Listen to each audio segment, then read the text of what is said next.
Desde mediados del siglo XX se han visto ovnis en nuestros cielos. Hay quien cree incluso que iniciaron la revolución tecnológica. Nuevas evidencias sugieren que autoridades gubernamentales han estado ocultando su conocimiento sobre ovnis. Los rumores eran verdad. Hubo seres involucrados en el accidente de Roswell. Extraterrestres que, desde luego, no eran humanos. Teníamos en nuestro poder un platillo volante. Primero creí que era un niño. La cabeza era diferente, los brazos eran larguiruchos, el cuerpo gris. Científicos y contratistas privados que han dado un paso al frente afirman haber visto seres alienígenas y naves extraterrestres. Uno de los hombres de la CIA le dijo a la gente que han jurado mantener el secreto: no podemos hacerlo público porque se desataría el pánico. ¿Es parte de una conspiración para ocultarlo a la opinión pública? Lo que tenemos es un patrón de secretismo, de tapaderas, de conspiraciones que nos impiden saber que hay extraterrestres que vigilan este planeta. Todo lo que nos han contado sobre los ovnis en realidad es verdad. 7 de julio de 2003. 11:18 de la noche. Un vehículo de lanzamiento Delta II de la NASA despega desde Cabo Cañaveral, Florida. A bordo viaja un rover de exploración llamado Opportunity. Su destino, Marte. Cuando la NASA lanzó el rover Opportunity, lo hizo proyectando su visión a largo plazo para averiguar todo lo posible sobre Marte. Marte podría ayudar a la ciencia a desvelar el misterio de la vida en el universo. ¿Es posible que la vida comenzase en Marte en un momento dado? ¿Es posible que haya vida allí ahora mismo? Nadie lo sabe. El 25 de enero de 2004, 6 meses después del lanzamiento, la Opportunity aterriza con éxito cerca del ecuador de Marte. Inmediatamente el rover se pone a trabajar y a enviar imágenes. Oficialmente, la misión del rover es recoger datos geológicos y buscar señales de agua. La NASA tiene la idea de que debemos seguir al agua, porque toda la vida que conocemos en la Tierra necesita agua en forma líquida para existir. Así que vamos a otros lugares donde pueda haber agua. Pero algunos investigadores creen que el rover tiene una misión secreta: buscar vida que la NASA ya sabe que existe. Yo creo que todas las misiones a Marte que ha emprendido hasta la fecha la NASA están completamente controladas por los protocolos de seguridad nacional de los Estados Unidos. De modo que si encontrasen algo inusual o interesante, yo creo que no informarían al resto del mundo. La NASA sabe mucho más sobre Marte de lo que nos cuentan. Yo creo que saben que hay una civilización avanzada que en el pasado floreció en Marte y que ya no existe. Para eso son estas misiones. Originalmente, los científicos de la NASA anticipaban una misión de solo 90 días. No se esperaba que sobreviviese a la dureza del terreno. Y no se confiaba en que el rover superase las famosas tormentas de polvo que pueden envolver al planeta durante semanas. Pero curiosamente, tras más de una década, el Opportunity sigue a pleno rendimiento. Un hecho que desconcierta a algunos expertos. Algo fascinante del rover Opportunity de Marte es que originalmente pensaban que duraría unos 3 meses. Bien, 12 años después sigue funcionando. Es prácticamente imposible que algo que ha sido diseñado para durar unos meses dure 12 años sobre la superficie de otro planeta. Esas cosas no pasan. De modo que algo muy interesante está pasando con el Opportunity. El misterio de la longevidad del Opportunity se acrecienta con una serie de autorretratos. La primera foto muestra al rover de Marte cubierto de polvo, y 2 meses después aparece limpio y reluciente. Desde la superficie marciana se envían fotos que muestran que ese rover ha sufrido lo suyo. Y de repente distribuyen una imagen en la que está limpio, en la que parece que lo han limpiado. Es algo que no tiene explicación. La NASA sostiene que las partículas con carga electrostática de las tormentas de polvo ayudaron a limpiar el rover. Hay personas en la comunidad OVNI que han dicho: mirad, esto podría ser una evidencia de que hay algún tipo de carga electromagnética en la atmósfera de Marte y de que tal vez es lo que hace que el rover Opportunity de Marte siga funcionando. Estas personas afirman también que esto es una evidencia de que en su momento Marte fue tal vez una base extraterrestre, que allí había tecnología y que tal vez se trataba de un lugar donde hacer escala en el viaje a la Tierra. Algunos investigadores han sugerido la posibilidad de que el rover haya sido equipado en secreto con tecnología militar ultra avanzada, que tal vez sea originaria de un mundo lejano. Creemos que una parte de los fondos reservados mundiales se utilizan para desarrollar tecnología extraterrestre, y la NASA está enviando ahora misiones a Marte. ¿Qué significa eso? ¿Significa que la NASA está usando de alguna manera tecnología extraterrestre en la misión rover para ampliar su vida útil más allá de lo que debía durar? Es muy posible. Los expertos en ovnis creen que el rover de la NASA obtiene energía no solo del Sol, sino también de otra fuente más abundante, pero oculta, que emana del propio planeta rojo. Y como prueba, apuntan al concepto del sistema de energía planetaria sin hilos, concebido por una de las mentes científicas más brillantes de comienzos del siglo XX, Nikola Tesla. Tesla tenía grandes ideas. Todas eran revolucionarias. Y creo que si hubiésemos continuado con su visión de la física, la ciencia y el electromagnetismo, hoy estaríamos en un lugar diferente en nuestra sociedad y en nuestra cultura. El trabajo de Tesla ha tenido impacto en toda la ciencia. Fue un revolucionario. Su trabajo en electricidad fue fundamental para todo lo que hacemos con la electrónica hoy en día. Nacido en 1856, Nikola Tesla fue un inventor, ingeniero eléctrico y físico estadounidense, conocido fundamentalmente por haber diseñado el sistema eléctrico de corriente alterna moderno. Pero Tesla fue famoso también por concebir otra fuente de energía eléctrica innovadora, a la que llamó Sistema Mundial sin Hilos.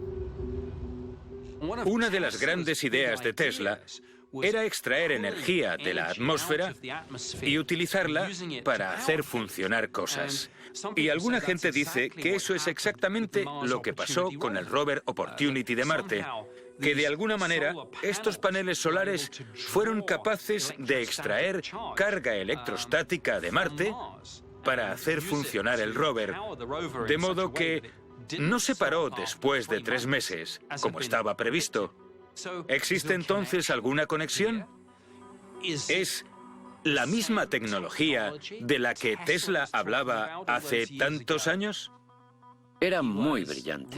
Tenía muchas ideas sobre electricidad sin hilos y sobre cómo transmitir la energía de un lugar a otro sin que interviniese ningún otro medio ni hubiese pérdida alguna de energía eléctrica o potencial. ¿Es posible que la durabilidad y longevidad del rover se basen en una tecnología que Tesla desarrolló hace más de un siglo? ¿Y podría no ser una coincidencia que cuando Tesla falleció a los 86 años, su trabajo fuese confiscado por el gobierno? Cuando Tesla falleció, el gobierno confiscó todos sus papeles. Eso debería bastarnos para imaginar lo brillantes e innovadoras que eran las ideas de Tesla. El FBI saqueó su casa. Se llevó todos los documentos que encontró. Eso es evidente. Hablamos de uno de los genios más grandes que han existido. ¿Qué secretos creía el gobierno que se ocultaban en los papeles de Tesla? Algunos investigadores sospechan que su trabajo estaba relacionado de alguna manera con contactos con otros mundos. Parte del trabajo de Tesla, al parecer, fue trasladado a la base de las Fuerzas Aéreas Wright-Patterson. Y esa base de las Fuerzas Aéreas a menudo se asocia con historias de ovnis. Y, de hecho, hay quien dice que lo que se recuperó en Roswell acabó en Wright-Patterson antes de ser enviado finalmente al Área 51 o tal vez incluso al Área 52. De modo que podemos realizar conexiones interesantes sobre todo esto. Tomemos todas estas cosas: Tesla, Roswell, la base aérea Wright-Patterson, el Área 51, el Área 52. Si unimos los puntos, tal vez empecemos a crear una historia coherente. ¿Es posible que la tecnología del rover Opportunity se base en realidad en el sistema de energía mundial sin hilos de Tesla? Y si es así, ¿dónde obtuvo Nikola Tesla los conocimientos para diseñar una tecnología tan avanzada hace más de 100 años. Las respuestas podrían encontrarse en los papeles secretos de Tesla y en las confesiones en el lecho de muerte de algunos de los científicos más famosos.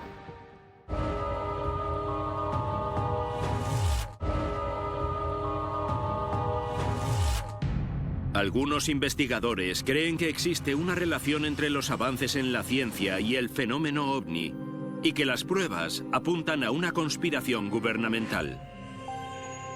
Hay preguntas sin respuesta sobre el rover de Marte, Opportunity.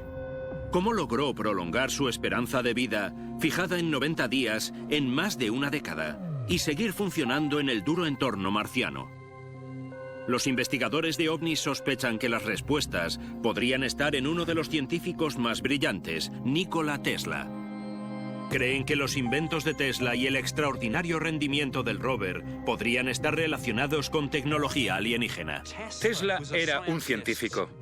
Ha sido catalogado en ocasiones como uno de los mayores héroes científicos anónimos de todos los tiempos, como un genio loco. Sea cual sea su etiqueta, a veces es conocido como el héroe olvidado de la electricidad, fallecido en un relativo anonimato. En 1901, tras décadas de investigación en el campo de la electricidad, Tesla diseñó y construyó la Torre Wardenclyffe en Shoreham, Nueva York. Con esta torre, Tesla pretendía demostrar el potencial de un sistema de transmisión eléctrico sin cables para uso mundial. Su plan era utilizar la inmensa reserva de energía eléctrica renovable que sostenía que se encontraba latente en la atmósfera de la Tierra. Tesla creía que en la atmósfera de la Tierra había un potencial electrostático que podía aprovecharse. Creía que había una energía que podía ser extraída de la atmósfera, que podía darnos no energía gratis, pero desde luego una energía extremadamente barata y limpia. Es casi como si hablase de tecnología sin hilos. Obtener energía del éter, hacer que los aparatos funcionen aparentemente con el aire. Estas eran el tipo de cosas de las que hablaba. La torre Wardenclyffe de Tesla fue probada varias veces durante su construcción y los resultados fueron alentadores, pero el proyecto devoró rápidamente los ahorros de Tesla.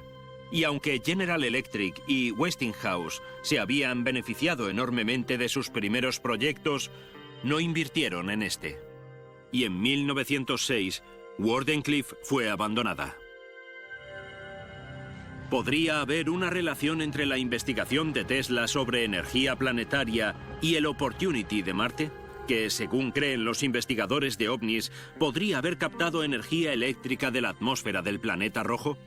Y si así fuese, ¿cómo podría haber desarrollado Tesla conceptos tan avanzados hace 100 años?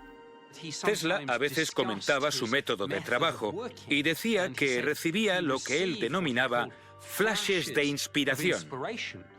Era un poco críptico sobre el origen de esa inspiración, pero algunos de sus comentarios casi implican que estaba en contacto con otros mundos, que tal vez, a través de la telepatía o de otros medios, había recibido mensajes de otros planetas. Él comentaba que creía que le habían guiado telepáticamente o de otro modo otras inteligencias, y era algo que creía firmemente a medida que pasaban los años. ¿Quién soy yo para decir que Nikola Tesla no tenía comunicación con extraterrestres si él mismo lo creía? Tesla decía que estaba en comunicación con entidades extraterrestres, con seres de Marte. Es totalmente posible que dijese la verdad. Y yo creo que dada su trayectoria y sus ideas y pensamientos, su forma de pensar, es totalmente posible que hubiese sido influido por fuerzas exteriores. ¿Podría esto significar que parte del trabajo de Tesla fue resultado de contactos extraterrestres? Los investigadores creen que la respuesta podría encontrarse en los documentos de Tesla confiscados por el gobierno. Algunos de los documentos de Tesla trataban sobre su trabajo en la base de las Fuerzas Aéreas Wright-Patterson. Wright-Patterson a menudo se asocia con el accidente de Roswell. Se dice que fue allí donde se guardaron los restos inicialmente. ¿Significa eso que Tesla trabajó con elementos del gobierno en tecnología extraterrestre?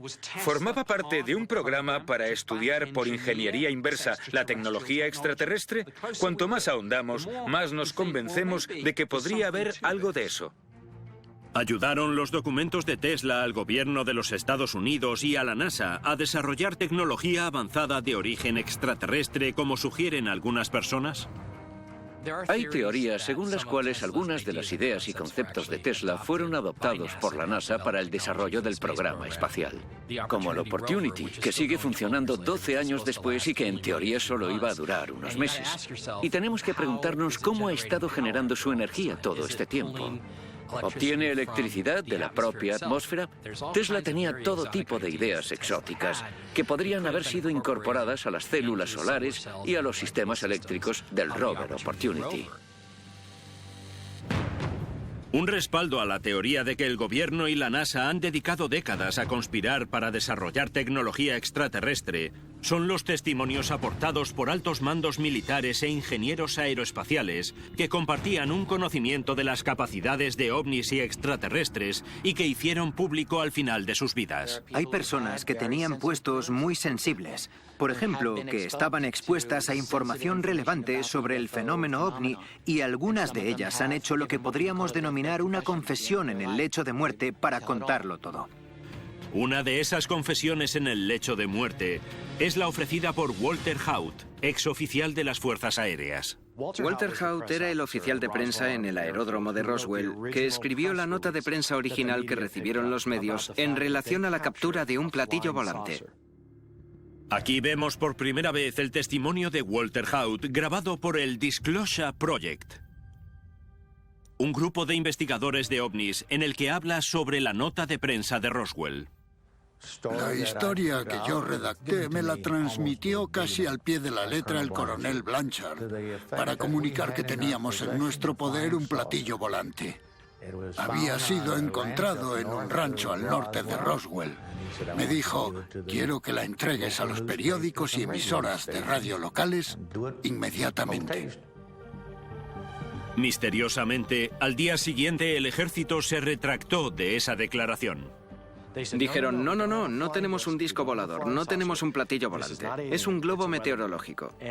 Y Walter Haut, en su confesión en el lecho de muerte, dijo que no creía que aquella nota de prensa fuese legítima. Creía que la intención original era básicamente tapar un segundo accidente ocurrido aproximadamente a 50 kilómetros. Yo creo que se ocultaron un montón de cosas, pero no puedo verificarlo.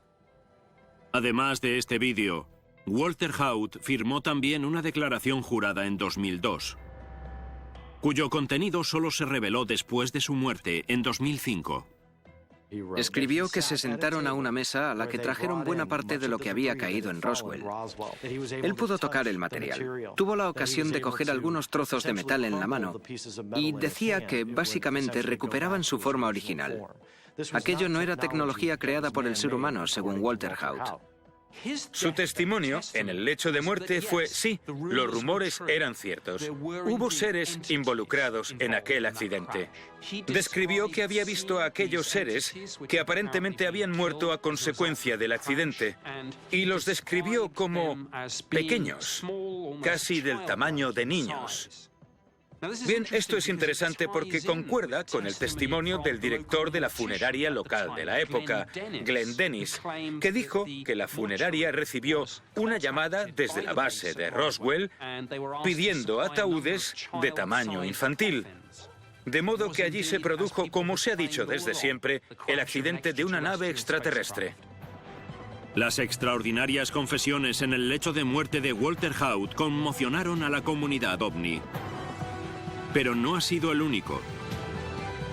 La lista de personal de alto nivel que ha dado un paso al frente con testimonios sobre el contacto con extraterrestres sigue creciendo.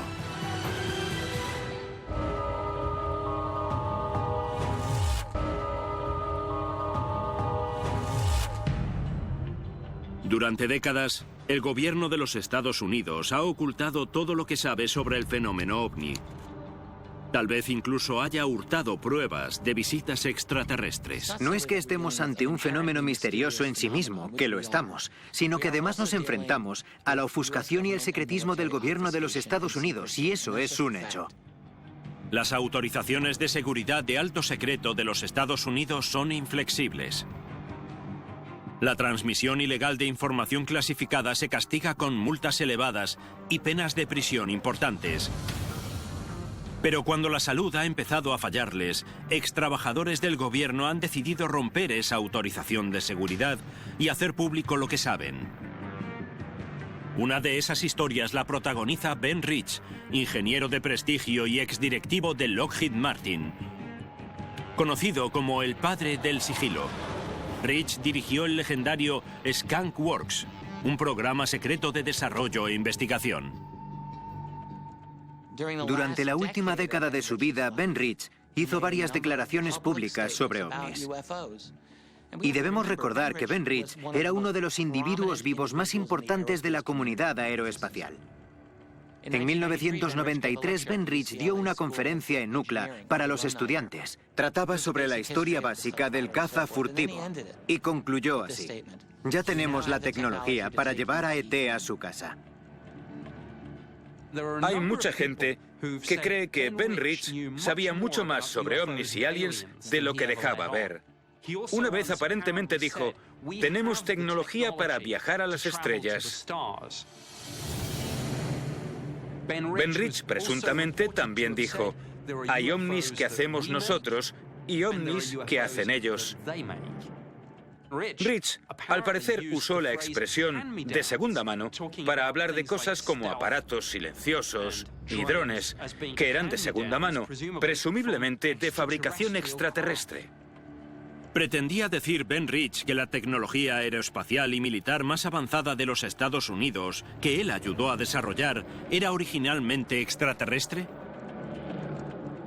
También trabajó en el programa del transbordador espacial, en el programa de drones, en el de vehículos aéreos no tripulados. Estamos ante el currículum de una persona que ha participado en casi todos los programas espaciales y aeroespaciales superavanzados que hemos tenido. Entre los que se añaden a la lista de confesiones se encuentra el teniente coronel Philip Corso, quien en su momento formó parte del Cuerpo de Seguridad Nacional. Veterano condecorado que sirvió en la Casa Blanca con Eisenhower, los relatos en primera persona de Corso conmocionaron a la comunidad ovni. Yo me atrevería a decir que Philip J. Corso es probablemente el testigo soplón sobre ovnis más polémico que hemos tenido. Se trata de un hombre que tenía una auténtica carrera militar y de las buenas. Era coronel. Hacia el final de su vida, en el 97, publicó un libro titulado El día después de Roswell. En el libro y en un vídeo grabado, Corso relata una experiencia extraordinaria de 1947. Cuando trabajaba como oficial de servicio en Fort Riley, Kansas, afirma haber visto el cuerpo sin vida de un extraterrestre apenas unos días después del famoso accidente del ovni en Roswell. Llegaron 5 camiones de un aeródromo de Nuevo México. Llegaron de la base aérea. Me dijeron que tuviese cuidado porque iba a haber algo muy sensible. Me preguntaron si quería verlo. Sí, claro, veámoslo. Primero pensé que era un niño porque era pequeño. Entonces le miré la cabeza. Fueron apenas unos segundos porque volvieron a taparlo. Y la cabeza era diferente. Los brazos eran larguiruchos, el cuerpo gris. En aquel momento yo no sabía qué era. En 1961, Corso se convirtió en jefe del área de tecnologías extranjeras del Pentágono. Cuando llegué a investigación y desarrollo, heredé informes de alto secreto del Hospital Walter Reed. Allí había un laboratorio que nosotros financiábamos y que hizo las autopsias para nosotros. Según Corso, las autopsias detalladas en los informes eran de cuerpos extraterrestres recuperados en Roswell. Cuando vi el cadáver, No sabía qué decir. Posteriormente recibí los informes de las autopsias que habían hecho los expertos, nuestros propios expertos. Los habían abierto, el cerebro también, y el cerebro era diferente. La mayor parte del cuerpo era diferente. No tenían nariz, ni boca, ni orejas, ni riego sanguíneo. No tenían sistema digestivo, ni órganos sexuales.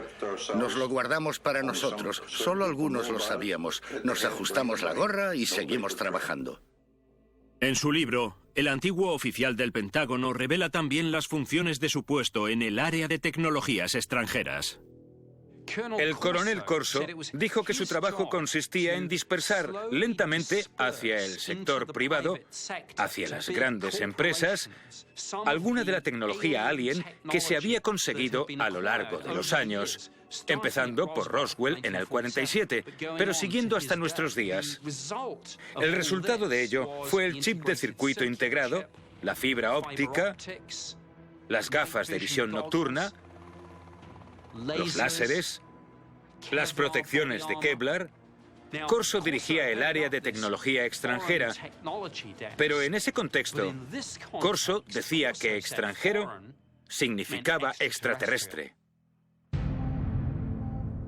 Philip Corso relató también cómo habían entregado tecnología extraterrestre a una unidad del sector privado de alto secreto. Si sacas esta tecnología del gobierno y la llevas al sector privado, haces un par de cosas. Primero, dificultas la supervisión del Congreso. Segundo, la proteges del alcance de la Ley de Libertad de Información. De modo que hay ventajas evidentes en sacar estos proyectos altamente clasificados del paraguas gubernamental. Cuando dábamos la información, la dábamos insistiendo en que se quedasen las patentes. Pero también exigíamos algo a cambio, que nos asegurasen información para aumentar la competitividad del ejército. La idea recurrente de las personas que hacen esas confesiones en su lecho de muerte es que la ayuda ha llegado de otra parte. No hemos llegado hasta este punto de tecnología avanzada sin la intervención de otros y sin su ayuda a lo largo del camino. Para los investigadores de ovnis, queda todavía una pregunta. Si el gobierno oculta realmente pruebas que apuntan hacia un contacto alienígena, ¿cuánto tiempo planean ocultar la verdad? Pensar que esta mentira puede durar para siempre es de una estulticia supina, en mi opinión. Acabará sabiéndose.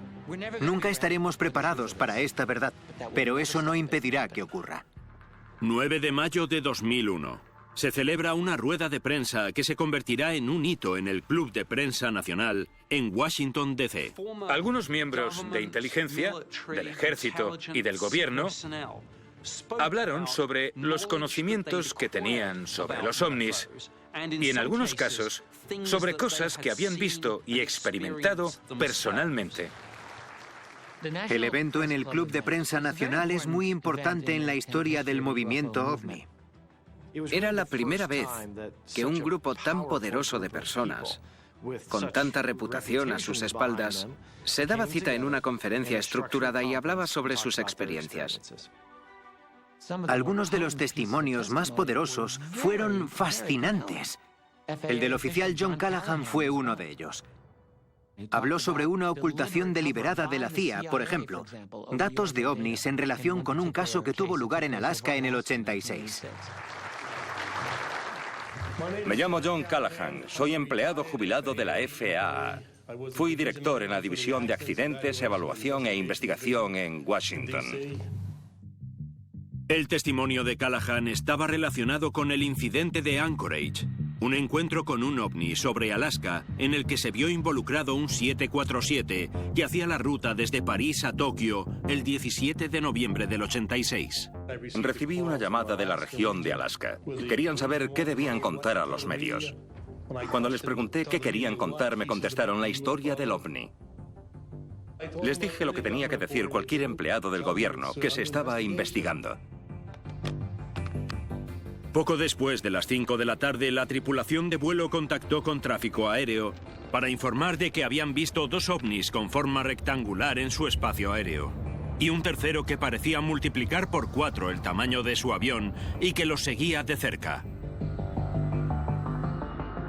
Temiendo por su seguridad, la tripulación solicitó aterrizar en Anchorage, Alaska, donde los controladores confirmaron los avistamientos en el radar. Al día siguiente, mi superior concertó una reunión para que yo le ofreciese una presentación detallada al equipo científico del presidente Reagan y les entregase todos los datos a ellos. Aquella mañana, en la sala de reuniones, había hombres del equipo científico de Reagan, 3 personas de la CIA, 3 personas del FBI y los expertos de la FAA. Teníamos todos los datos, todo impreso. Y se entusiasmaron muchísimo. Cuando terminamos, uno de los hombres de la CIA le dijo a la gente que debía jurar secreto, que aquella reunión no había tenido lugar y que aquello no había ocurrido. Yo dije que había que contarlo. Y me dijo, no, esto no se cuenta a la opinión pública, solo generaría pánico.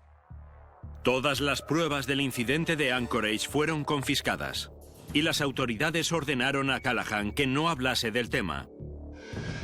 Este encuentro no sería revelado ni comentado por el gobierno nunca más. Un controlador de las Fuerzas Aéreas jubilado también estuvo presente. Me llamo Michael Smith. Mientras estaba destinado en Klamath Falls, Oregón, llegué un día a las instalaciones del radar. Estaban observando un ovni que planeaba a unos 80.000 pies, unos 25.000 metros. Se quedó allí unos 10 minutos y después lentamente descendió, hasta que el radar lo perdió. Estuvo desaparecido unos 10 minutos. Y entonces inmediatamente reapareció a 80.000 pies, 25.000 metros fijo.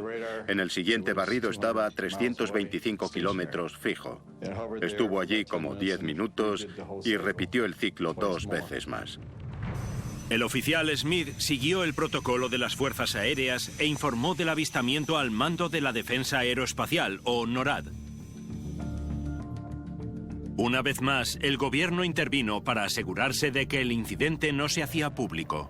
Les pregunté qué tenía que hacer y respondieron nada, no escribas nada. Y no lo comentes, solo debe saberlo quien lo necesite. Uno de los testimonios más dramáticos fue el del oficial Dan Willis, que manejaba documentos de alto secreto para la Armada. Yo trabajaba en la sala de códigos de la base de comunicación naval de San Francisco. Tenía una autorización de seguridad para el manejo de material extrasensible y encriptado de alto secreto de nivel 14. En 1969 recibí un mensaje prioritario de un buque que se encontraba en Alaska, clasificado y secreto. El barco decía haber visto un objeto elíptico, entre rojizo y anaranjado, muy brillante, de aproximadamente 20 metros de diámetro. Salió del agua y salió disparado hacia el espacio a unos 12.000 kilómetros por hora. El ovni fue detectado por el radar, y el avistamiento fue corroborado por los oficiales de la Marina que navegaban en ese barco. Willis informó del avistamiento a sus superiores y le ordenaron que no lo comentase. Una tras otra, aquellas personas subieron al estrado y contaron a los medios de comunicación que no estamos ante fraudes o falsas informaciones. Esto es algo real, es algo que hemos experimentado y queremos que nuestras historias se sepan. Estoy preparado para jurar ante el Congreso que todo lo que les he contado y todo lo que hay aquí es la verdad. Lo testificaré bajo juramento. Estas afirmaciones son verdad. Estoy dispuesto a testificar bajo juramento. Gracias.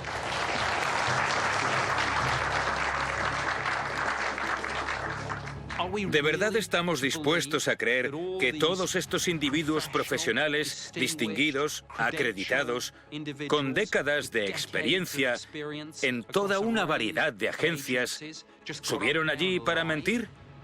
Yo creo que no.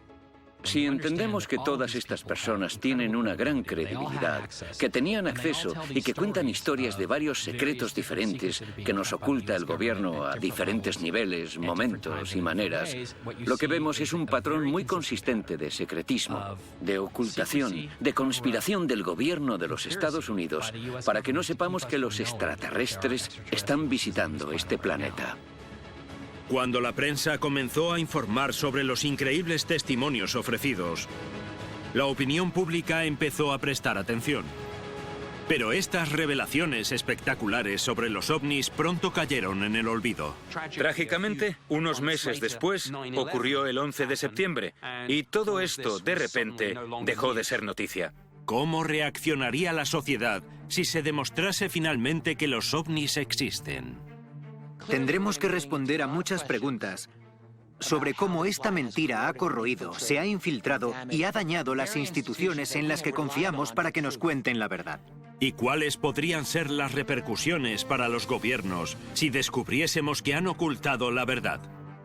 No solo nos enfrentaríamos a la innegable realidad de las visitas extraterrestres, sino al hecho de que los gobiernos lo saben desde hace décadas y a que todas las administraciones han mentido al respecto.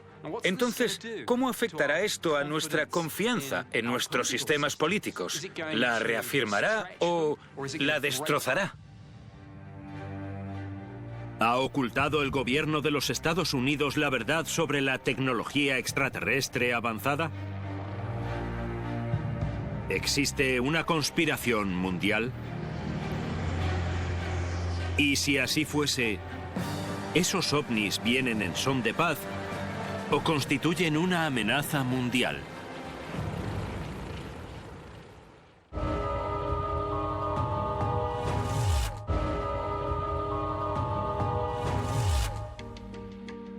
Los investigadores de ovnis sostienen que las confesiones en el lecho de muerte de científicos y personal militar son prueba de la existencia de extraterrestres, y creen que el contacto alienígena podría tener implicaciones graves para la seguridad. Aunque no todo el mundo está convencido. Para defender sus afirmaciones, los investigadores recurren a los relatos antiguos de visitas extraterrestres. Creen que algunos de los textos sagrados más venerados del mundo contienen indicios de contacto extraterrestre. Muchas de las religiones mundiales hacen referencia al fin de los tiempos o a un día del juicio final. Versiones del Armagedón o del día del juicio final se encuentran en escrituras cristianas, judías e islámicas. Culturas antiguas como la maya describen el regreso de los seres de las estrellas. Y las tribus indígenas del suroeste de los Estados Unidos, como los Hopi, también hablan de un pueblo de las estrellas que regresará a la Tierra para llevarse a los fieles el día de la purificación. El regreso de los dioses es una mitología compartida por todas las religiones del planeta. Yo creo que nos han visitado muchas veces. Nos han vigilado y observado. Y creo que de vez en cuando vuelven para traernos sus conocimientos. ¿Quiénes son estos dioses? ¿Son seres extraterrestres? Pero es posible, como creen algunos investigadores, que estos relatos antiguos no sean simplemente una prueba de que los ovnis son reales, sino que conllevan una advertencia implícita. Si vuelven, ¿volverán en gran número? Es muy probable que sea así. Y si lo hacen, ¿significa eso que todas esas profecías que nos han ido contando a lo largo de la historia son ciertas?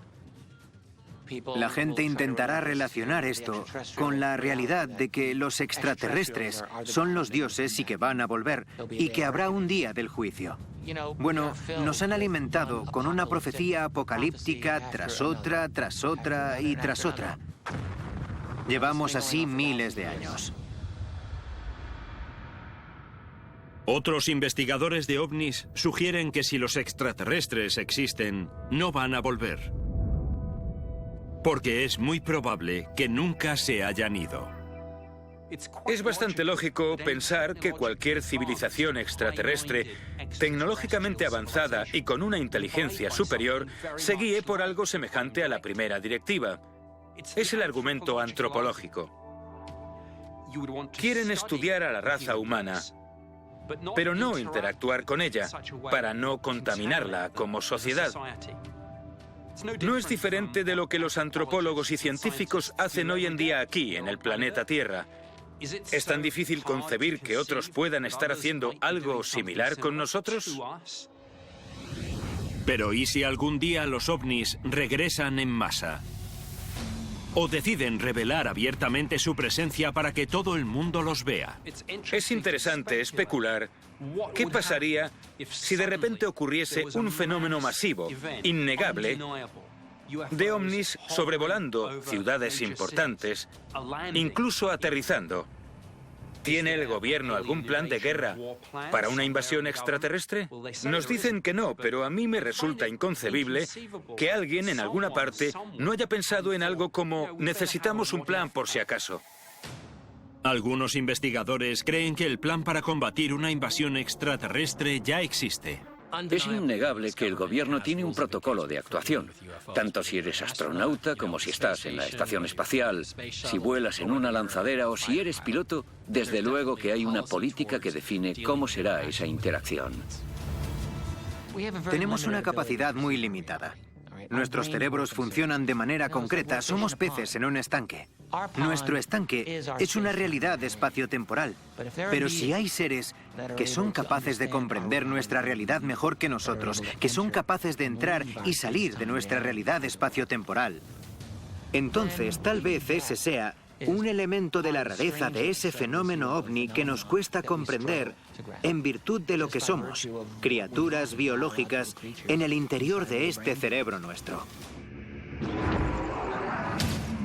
A lo largo de la última década ha habido un cambio significativo en el debate mundial sobre los ovnis. Houston, aquí Discovery.